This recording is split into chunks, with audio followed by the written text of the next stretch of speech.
नमस्कार विद्यार्थी मित्रांनो, आपलं सर्वांचं स्वागत आहे आपलं यूट्यूब चॅनल कॉम्पिटिटिव्ह स्ट्रगलर्सवरती।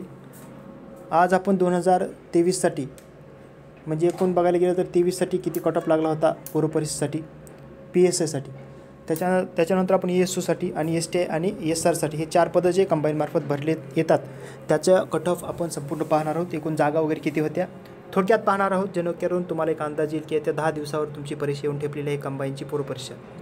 30 एप्रिल 2023 ही परीक्षा झाली होती। त्याच्यानंतर हे कट ऑफ तुमच्यासमोर आहे। ओपन कॅटेगरीसाठी बघू शकतो इथे 49.50 आहे। 100 मार्काची पूर्व परीक्षा असते, सर्वांना माहीत आहे। PSIसाठी आहे 2023साठी।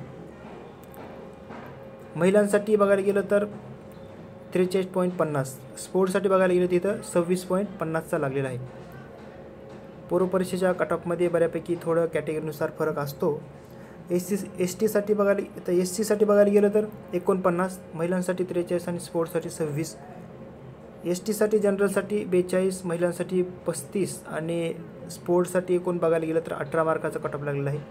स्पोर्ट्ससाठी बघायला गेलं तर बऱ्यापैकी रिझर्वेशन जे आहे ते तुम्हाला एकूण आरक्षण जर किती आहे MPSCमध्ये एकूण आरक्षण किती आहे, त्याच्यानंतर स्पोर्ट्स MPSC मार्फत घेण्यात येतं जे की खेळाडूंसाठी आरक्षण असतं, जसं की आपण इथं बघितलं की स्पोर्ट्ससाठी याचासुद्धा व्हिडिओ आपल्या चॅनलवरती अवेलेबल आहे। एकूण आरक्षण किती आहे DTAसाठी जनरलसाठी 49, महिलांसाठी 40 आणि स्पोर्ट्ससाठी बघायला गेलं तर 22।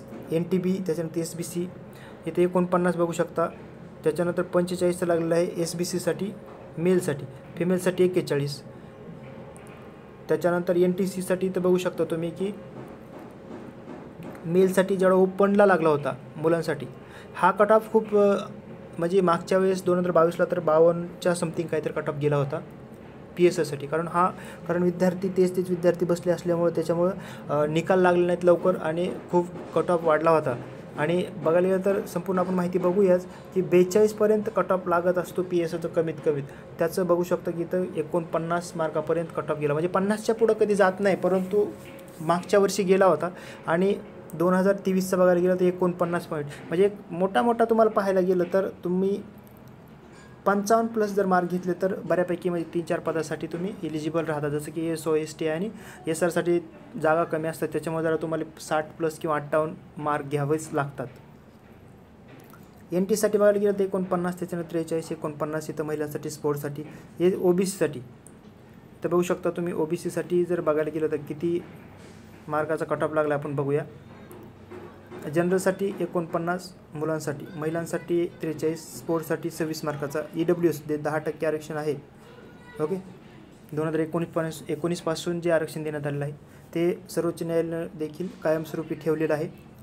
पुढं पाहू, पण सध्या तरी अवेलेबल आहे 49 महिलांसाठी, 43 आणि स्पोर्ट्ससाठी 26, म्हणजे जेवढं मेल जनरल कॅटेगरीसाठी लागलेलं आहे तेवढंच OBC मेलसाठी आणि EWS मेलसाठी लागले। तर ऑर्फनसाठी 37 बघू शकता इथं, जे अनाथ विद्यार्थी आहेत त्यांच्यासाठी किती टक्के आरक्षण याचे पण आपल्या चॅनलवरती व्हिडिओ आहे।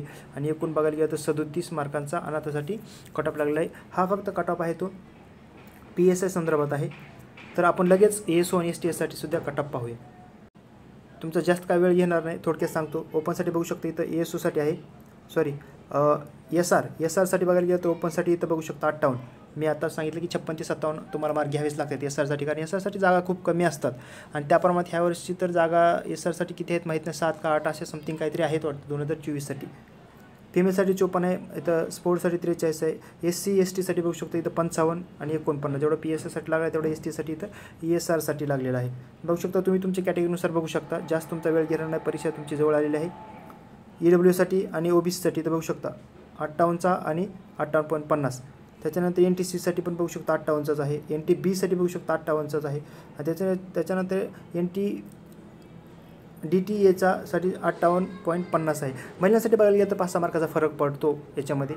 दिव्यांगासाठी सुद्धा किती टक्के आरक्षण याच्या संदर्भात आपल्या चॅनलवरती व्हिडिओ अवेलेबल आहे, तुम्ही जाऊन बघू शकता वाटलं तर, त्याच व्हिडिओची लिंक डिस्क्रिप्शन बॉक्समध्ये दिलेली आहे। आपण फक्त थोडक्यात माहिती सांगण्याचा प्रयत्न करत आहोत, कारण 10 दिवसावर तुमची परीक्षा येऊन ठेपलेली आहे। तुम्हाला एक अंदाज असला पाहिजे की 100पैकी किती मार्क घ्यायला पाहिजे जर मला कट ऑफ क्रॉस करायचा असेल तर। आता तर इथून पुढं म्हणजे PSI STI ESO यांचे एकच कट ऑफ लागणार आहे, त्याच्यामुळे तुम्हाला काही एवढे जास्त लोड नका घेऊ। तरी पण 5-6 मार्काचा फरक आता येत्या काळामध्येच कळलं आपल्याला काय असेल ते. ओपनसाठी बघायला गेलं तर 54चा लागलेला आहे. महिलांसाठी फिमेल ज्या ओपनच्या आहेत त्यांना 49.75, स्पोर्ट्ससाठी 34 आहे. SC STसाठी बघू शकतो इथे 51 आणि STसाठी 47 मार्काचा लागलेला आहे. हा आहे तो ASOसाठी, जे की पद मंत्रालयामध्ये कार्यरत जातं, सहाय्यक कक्ष अधिकारी म्हटलं जातं. CO म्हणून नंतर तुमचं प्रमोशन होतं. ओके. OBCसाठी EWSसाठी बघू शकतो इथं 54.25 आणि 54.25चाच लागलेला आहे. ह्याच्यामध्ये पूर्वपरीक्षेमध्ये एवढा काही फरक जाणवत नाही, परंतु मेन्समध्ये 7, 8, 10, 15 जसं वॅकेन्सी अवेलेबल असतील तशा प्रमाणात कट ऑफ लागतो. मी फिमेलसाठी इथं बघू शकता OBCचा 49.50 आणि EWS सुद्धा तेवढंच आहे. ओके. दिव्यांगासाठी बघू शकतो इथे कॅटेगरीनुसार आहेत ABCDE. त्याच्यामध्ये याच्या बघू शकता की ब्लाइंडनेसवाले जे असतात त्यांना 47 आहे. त्याच्यानंतर ज्यांना कानांचा प्रॉब्लेम असतो त्यांना 40 आहे. डिसॅबिलिटी अँड अदर्स वगैरे तिथं 46 आहे. त्याच्यानंतर डिसॅबिलिटी अँड सेलेबर पशी म्हणजे जे मेंदूशी रिलेटेड असतील तिथं ईमध्ये आहे, D आणि Eमध्ये तिथं त्यांचा लागलेला आहे कट ऑफ 37 मार्काचा. ओके. ऑर्फनसाठी बघू शकता इथं ऑर्फनसाठी जर बघायला गेलं तर 29 आणि 48चा कट ऑफ लागलेला आहे. हा आहे ASOचा. त्याच्यानंतर आपण STIचा पाहूया. इथं पाहू शकता तुम्ही की STIचा कट ऑफ किती लागला 54 मार्काचा. म्हणजे जर तुम्हाला जर पास व्हायचं असेल तर आपण शेवटी थोडक्यात बोलूयाच. ओपनसाठी इथं बघू शकतो 54 आहे, महिलांसाठी 50 आहे आणि स्पोर्ट्ससाठी 35 मार्काचा लागला आहे. SC STसाठी बघू शकतो इथं 54चा आहे आणि 50 मार्कासाठी STच्या मेलसाठी लागला आहे. फिमेलसाठी बघायला गेलं तर इथं फरक आहे थोडाफारसा 5-6 मार्काचा अदर कॅटेगरीच्या प्रमाणामध्ये. इथं बघू शकता. त्याच्यानंतर EWS आणि OBC 54, महिलांसाठी 50-50च आहे. OBCची महिला 50 आणि EWSची महिला पण 50 आहे. स्पोर्ट्समध्ये 35 आहे. इथं स्पोर्ट्समध्ये बघायला गेलं तर इथं जागाच नसेल बहुतेक OBCला. दिव्यांग आणि ऑर्फनसाठी सुद्धा बघू शकता. इथं तुम्ही तुमची कॅटेगरीनुसार बघू शकता. कट ऑफ जास्त वेळ तुमचा घेणार नाही कारण परीक्षा जवळ असली कारणामुळे. तर इथं बघू शकता जर तुम्हाला जर पास व्हायचं असेल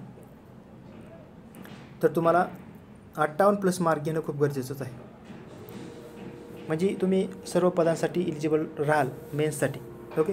PSSसाठी बघायला गेलं तर ह्या परीक्षेनुसार आपण आता जागा तर 216च आहेत PSSच्या. मला वाटतं MPSCच्या भविष्यामध्ये सर्वात कमी जागा ह्या वर्षीच असतील PSSसाठी. खूप विद्यार्थ्यांची मागणी होती की 1000+ जागा येतील, परंतु सध्या तेवढ्या आल्या नाहीत. आशा करूया की जागा वाढतील. उम्मीद पे दुनिया कायम है. 216 जागा आहेत. ओपन म्हणजे टोटल जागा 216 PSSसाठी आहेत. भरपूर कमी जागा आहेत. येत्या काळामध्ये वाढतील जागा ह्या. ओके. तर PSSसाठी बघायला गेलं तर मी तर म्हणतो की माझ्या अंदाजानुसार माझे जे व्हिडिओ अवेलेबल आहेत 4-5 वर्षापासून जे टेलिग्राम असतील किंवा यूट्यूबवरती, तर मला वाटते की PSSच्या परीक्षा व्हायच्या अगोदरच एवढं आता ओव्हर कॉन्फिडन्स नाही आहे, परंतु एक अंदाज तुम्हाला की जे फक्त PSSसाठी करतात त्यांना 44 मार्क मिनिमम पाहिजेच ह्या परीक्षेमध्ये, जी की परीक्षा तुमची आता येऊन ठेपलेली आहे. ओके.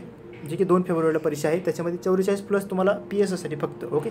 बाकीच्या कॅटेगरीनुसार जागा वगैरे जसं आहेत तसं बघू शकतो तुम्ही. तरी पण जागा 216च आहेत. येत्या काळामध्ये 100% PSSच्या तर जागा वाढतीलच. बाकीच्या पदाच्या आपण पुढं पाहूया. ओके. तर आणि तिन्ही पदासाठी 4 पद आहेत त्याच्यामध्ये.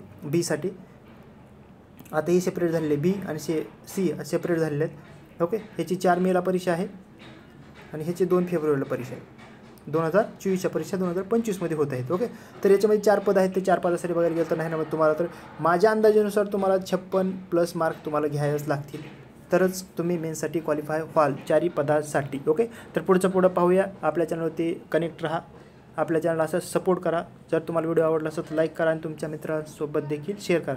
तोपर्यंत जय हिंद, जय महाराष्ट्र. आणि अजून एक विशेष गोष्ट म्हणजे तुम्हाला खूप साऱ्या शुभेच्छा, ज्या की परीक्षा 2 फेब्रुवारीला येणार आहेत. आणि त्याच्यानंतर आपण एक काही दिवसापूर्वी परीक्षा व्हायच्या अगोदर व्हिडिओ बनवूयाच की कशाप्रकारे तुम्ही स्ट्रॅटेजी थोडक्यात एक शेवटच्या एक्झाममध्ये 1 तास वेळ तुम्हाला माहिती आहे की 1 तास जो आहे तो बघता निघून जातो. ओके. तर तोपर्यंत जय हिंद, जय महाराष्ट्र. आपल्या चॅनलला अशाच प्रकारे सपोर्ट करत राहा.